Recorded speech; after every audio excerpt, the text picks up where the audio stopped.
What's going on, guys? It's Nick here, back with another video. Today we'll be going over 5 running backs to trade for or away. This week we're focusing a little bit more on potential sell high candidates since there aren't as many buy low opportunities this week. All of the buy lows from last week went off, and there were very few players who had surprisingly bad games this week. So more sell high, and then hopefully next week we'll have more buy low opportunities. So let's start things off in the video with the stat of the day. Yesterday's stat: which wide receiver currently leads the league in percent of team air yards, obviously only counting through the Sunday games. And the answer was Adam Thielen. David Atherton was the first to get that one right. Today's stat: through the first 5 weeks, 18 running backs have at least 20 targets. Who is the only one with fewer than 15 receptions? Okay, let's start off with the buy lows. And first up, we have Clyde Edwards-Helaire. Clyde is the only top 17 running back to not have at least 3 touchdowns so far this year, and he only has 1.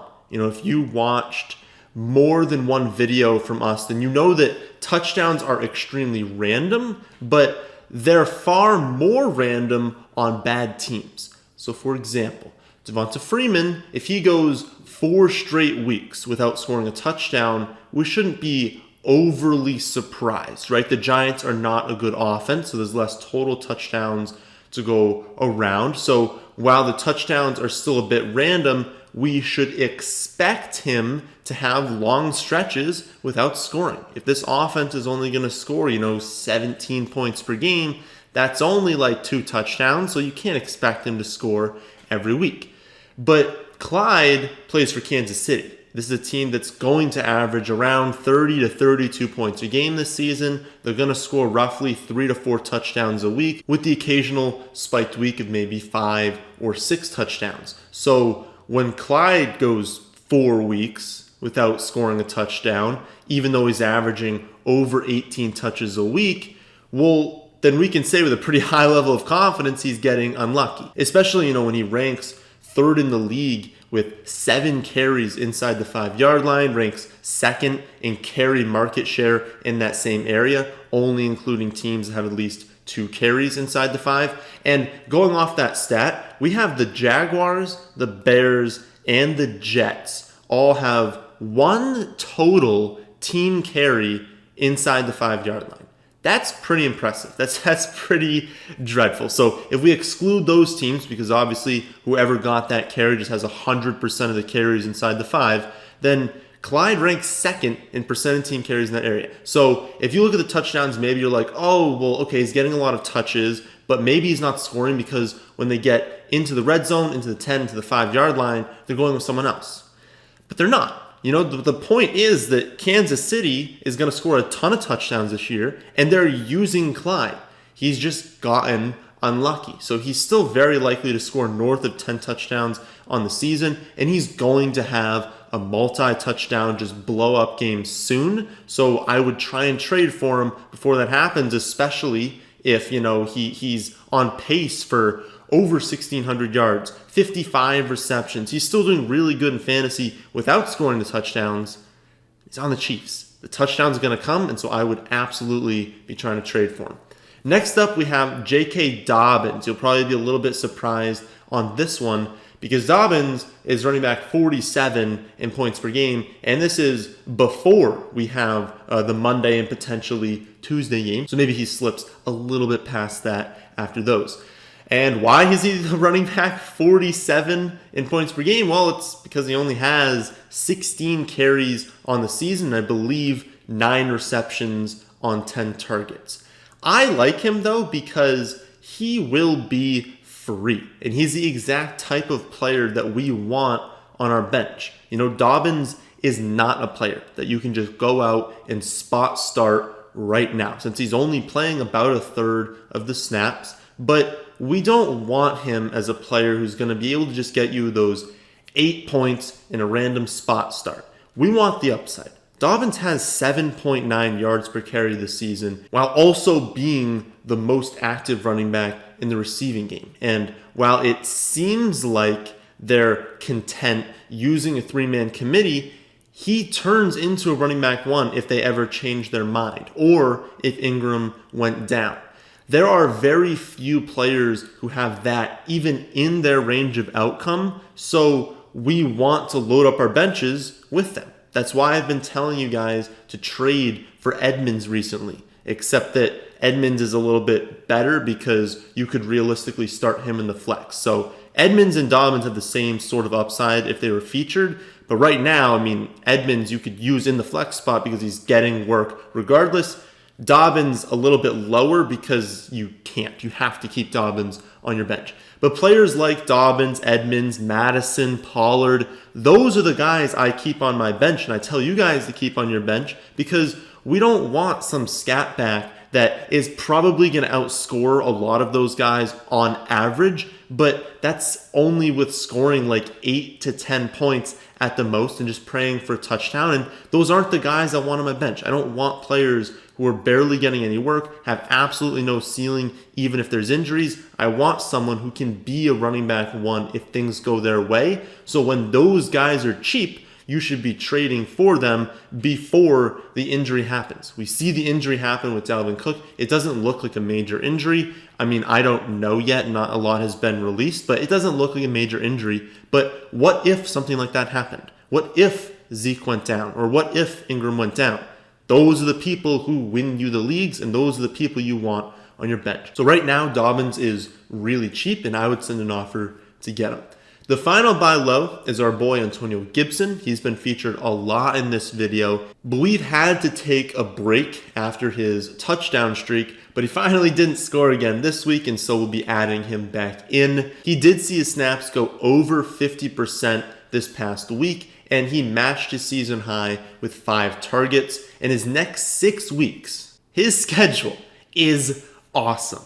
Giants twice, Cowboys twice, Lions, Bengals. That is an incredible stretch, and it features 6 straight winnable games for Washington, which is not something you can say very often. This season, last season, in the future probably. This is not a good team. So saying that they have 6 games in a row where they're not going to be favored, but they could absolutely be ahead, which is always good for running backs. And again, 6 teams who do not have a good defense, so Washington should be able to score points. I mean, that's awesome. This is what we're looking for, and this is a stretch where Gibson could just go off. So I've been saying that he's going to be the featured back at some point, and while that has not happened yet, it is starting. Barber has been completely phased out of the offense, and McKissick's really the only running back they're using. McKissick also has 1 carry inside the 10-yard line.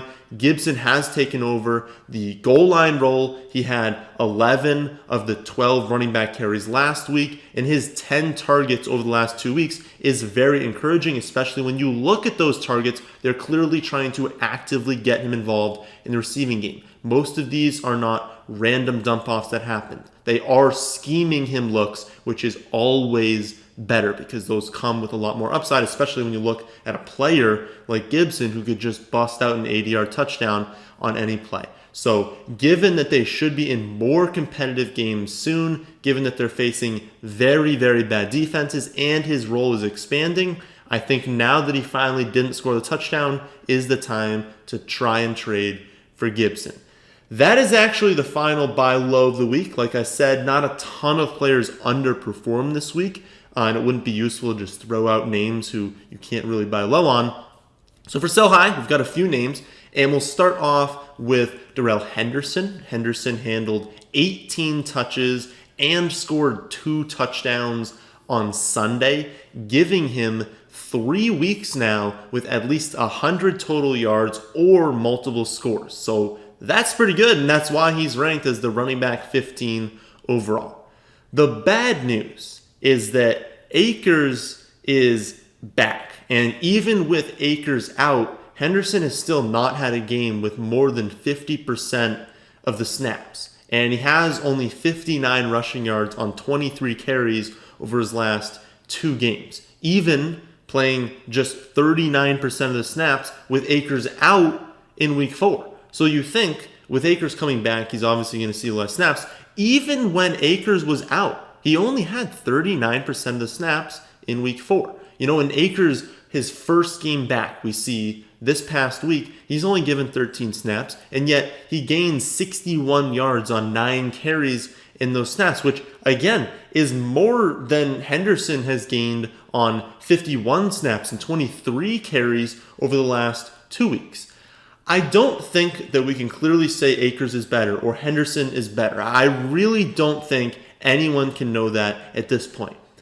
But that's the point, right? The Rams themselves don't even seem to care. They'll rotate the touches, and with all 3 healthy, it'll be super difficult to predict who's going to get the work that week, because it'll likely come down to who just looks better to them, who fits the matchup better. So while I do still view Akers as the favorite to lead the backfield down the stretch, I still think the most likely outcome will be that there won't be a lead back, that they're going to keep everyone under 50% of the snaps and just rotate the lead back based off who's playing well. Very much like Baltimore does. But the thing is, I just talked about Dobbins as a buy low, whereas Henderson is a sell high. Well, that doesn't make any sense, right? It does, just because of the value. Dobbins is free and very likely on free agency in a lot of leagues. Yet he could be a league winner if things break his way. Well, Henderson kind of also needs things to break his way. He kind of just had that with Akers going down, but now that he's back, he needs it to happen again. So both running backs need something to break their way. Dobbins realistically has a little bit more upside, given that the Ravens offense is undisputedly better than the Rams is. But with Henderson, he's a running back 2 right now. I mean, a high-end running back 2, 15th in points per game. And so you can absolutely get a lot of value trying to trade away Henderson, whereas if you had Dobbins, I mean, no one's trading you a lot for Dobbins right now.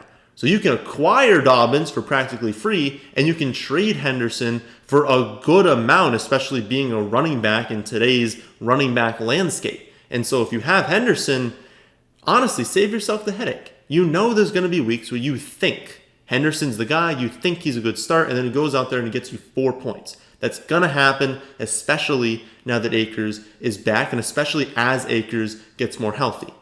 So why would you want to hang on to him when right now is probably the peak for his value? So I'd sell high after his multi-touchdown game.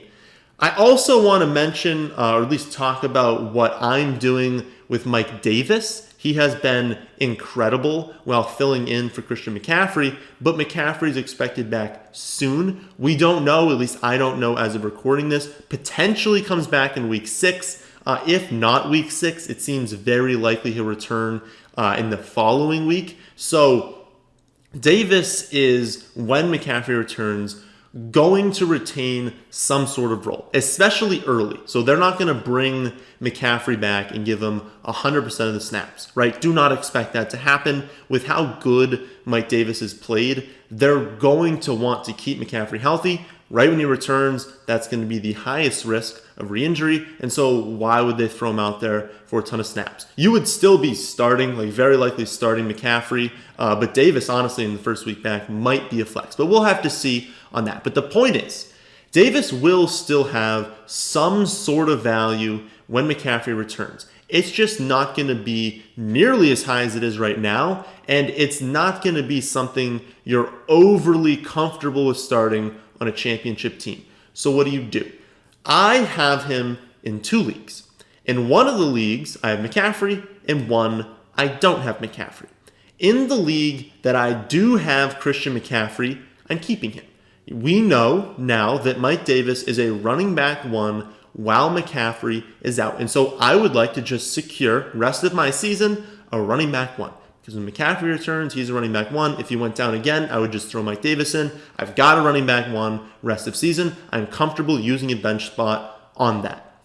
However, in the league that I do not have McCaffrey, I only have Mike Davis, I will be sending a few trade offers out to a few different teams, mostly the one with McCaffrey, basically pointing out, hey, you probably should have gotten him off of free agency. You didn't, but I will give him to you now that McCaffrey is back. Here's an insurance policy. I'm not going to ask for a lot. I think that you should roughly expect maybe flex value. You're not going to get a running back 1. You're probably not going to get a running back 2, but something in the flex value, preferably at the running back position, I think would be fair for that sort of security. And again, he's going to have a role. But every league is different. People might value him differently in your league, so you need to test the waters, send something high and see what gets thrown back in return. Something you absolutely need to do is to find, the league mates in your league that aren't that good, that don't pay attention as much, that you think are most likely to only look at box scores, and they're going to see Mike Davis just exploding recently, and they're going to be like, ooh, yes, I would love to do this trade, not knowing that his value is going to tank. McCaffrey comes back. Now, most people are not going to do that, right? Most people are going to understand that when McCaffrey returns, Mike Davis won't be as valuable. But you and I both know that there are absolutely people in leagues, maybe not in your league, but there are probably a large percentage of you who play in leagues with players who will know that McCaffrey's coming back, but not fully understand how much of a hit Mike Davis is going to take. And so if you can trade Mike Davis to those people, now is the time to do it. You don't want to do it after McCaffrey returns, plays a week, and they say, oh, he only got 7 touches or 5 touches. I don't want him anymore. Now would be the time to do it. One thing I'll say on that, if we get word sometime this week that McCaffrey will again be out in week 6, I'd want to hold on to Mike Davis. It is incredibly valuable knowing that you have a running back 1 in any week. Like, even if you said that a player is going to be running back 1 for only 2 weeks, he's the top waiver at. He's someone that you're going after, you're spending a lot of fab to get. It is so valuable to have a running back 1 even for 1 week. And so I would not be looking to trade him if we get word McCaffrey's out. But as soon as we get word that McCaffrey is coming back, or is at least very likely to come back, I'd be sending out these trades because he's performed so well recently. I really think you can get something for him, especially from the owner who has McCaffrey, who just wants that level of security. One thing I do want to mention before we take off here is Kenyan Drake. He scored the touchdown, so I don't know if you guys wanted like an updated take on that. Everything still remains true from what we said last week and 2 weeks ago. All of Drake's touches are coming on the ground. He's not getting any schemed looks. Edmonds looks better. Edmonds is taking all of the high value touches. And so Edmonds is still the one that I want, not Kenyan Drake. So those are my thoughts on 5 different running backs this week. I post a larger list of players that you should trade for on the website. So if you want more options, then you can check that out, thefantasyfootballadvice.com. But that's the end of this one. Hope you all did enjoy. If you did, how about hitting that like button? And how about subscribing to the channel if you're new? But thanks for watching.